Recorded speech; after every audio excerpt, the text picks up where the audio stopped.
चरित्र की असली परीक्षा यह है कि आप उस व्यक्ति के साथ कैसा व्यवहार करते हैं जिससे आपका कोई भी भला होने की संभावना नहीं है।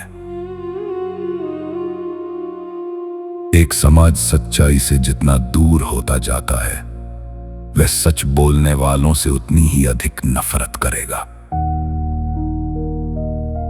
यह भयानक है कि जो लोग इतने अज्ञानी हैं, उनका इतना अधिक प्रभाव है।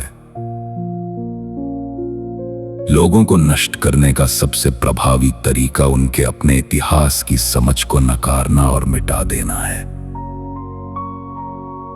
जिंदा रहना उतना महत्वपूर्ण नहीं है जितना कि इंसान बने रहना महत्वपूर्ण है। मायने ये रखता है कि हम एक दूसरे को धोखा न दें। लोग उसी पर विश्वास करेंगे जो मीडिया उन्हें विश्वास करने के लिए कहेगा। अतीत को मिटा दिया गया, मिटाने की बात को भुला दिया गया और झूठ ही सच बन गया। राजनीति दो बुराइयों में से कम बुरी को चुनने का नाम है। राजनीतिक भाषा झूठ को सच और हत्या को सम्मानजनक बनाने और कोरी हवा को ठोस रूप देने के लिए रची जाती है। यदि स्वतंत्रता का कोई अर्थ है, तो इसका अर्थ लोगों को वह बताने का अधिकार है जो वे सुनना नहीं चाहते हैं। हम जानते हैं कि कोई भी कभी इसे छोड़ने के इरादे से सत्ता पर कब्जा नहीं करता है।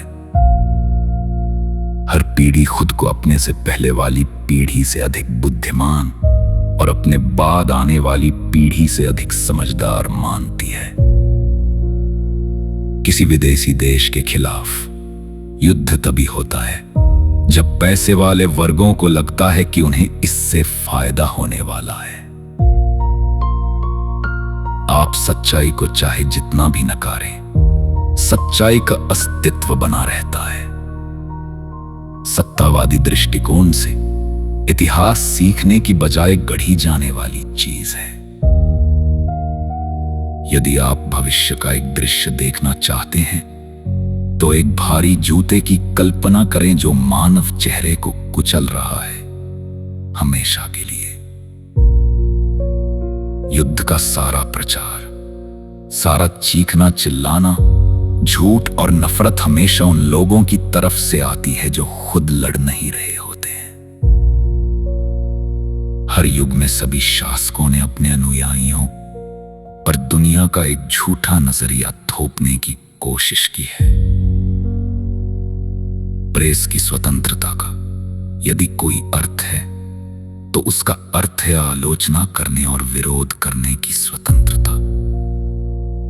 जब मैं किसी पुलिस वाले को डंडे से जमीन पर पड़े किसी आदमी को पीटते हुए देखता हूं, तो मुझे ये पूछने की जरूरत नहीं पड़ती कि मैं किसकी तरफ हूं।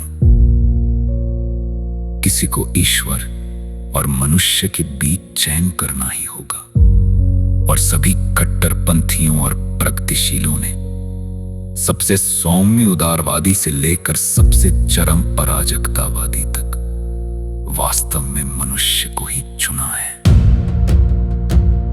अमीर लोग ऐसे गरीब लोग होते हैं जिनके पास पैसा होता है।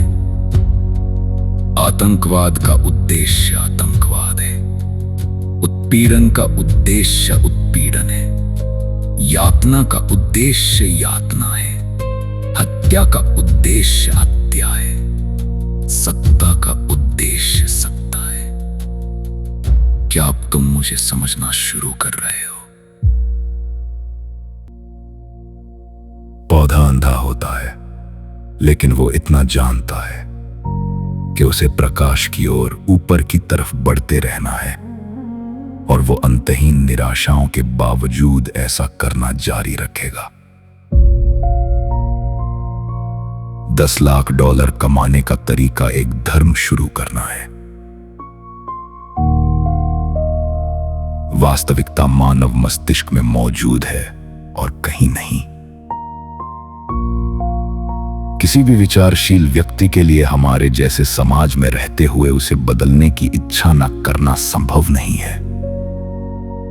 कुल मिलाकर इंसान अच्छा बनना चाहता है, लेकिन बहुत अच्छा नहीं और हमेशा तो बिल्कुल नहीं। समाचार वो है जिसे कोई छपवाना नहीं चाहता, बाकी सब विज्ञापन है।